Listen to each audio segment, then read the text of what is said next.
November 10th, 1989. For the first time in almost 30 years, Berliners from the East were free to cross the Berlin Wall to meet their fellow Germans in the West.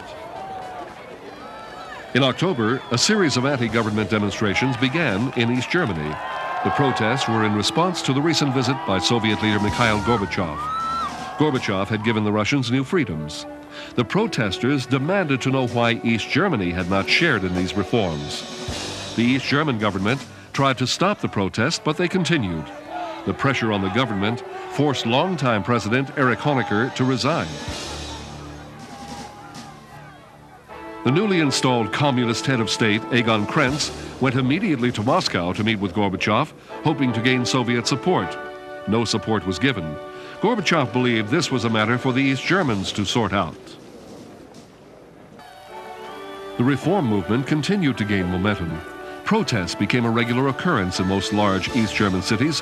500,000 marched in Leipzig and over 1 million in Berlin. The people were speaking en masse. The government had two options in dealing with the political protest. They could crack down militarily or concede to the demands. In an unbelievable move, the entire Politburo resigned. The people had won. The communist president still led the government, but with each day, the people were assuming more control of the country's direction.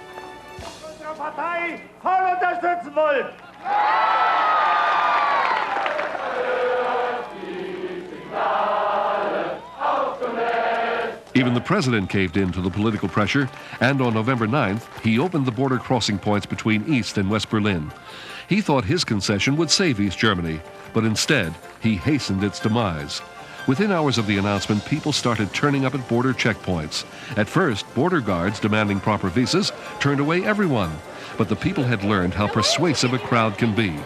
They continued to push the guards until Checkpoint Charlie was opened. The East Berliners were welcomed by their Western neighbors.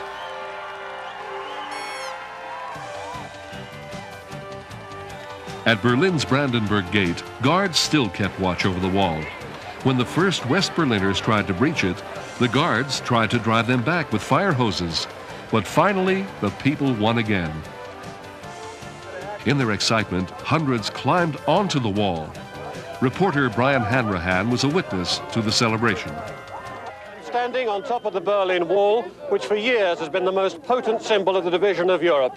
And there can be few better illustrations of the changes which are sweeping across this continent than the party which is taking place here on top of it tonight. I want to be an astronaut. But this will need to be more than a piece of November madness to wipe out the bitter memories of the past. And with nobody to stop them, it wasn't long before the first attempts were made to destroy the structure itself.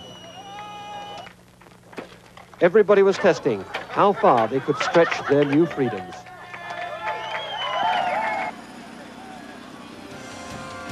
In December, East Germany began to dismantle the wall itself.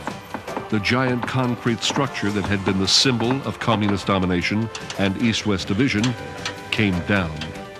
The wall's destruction would become a new symbol for the rebirth of the freedom that would shortly sweep throughout Eastern Europe and the Soviet Union.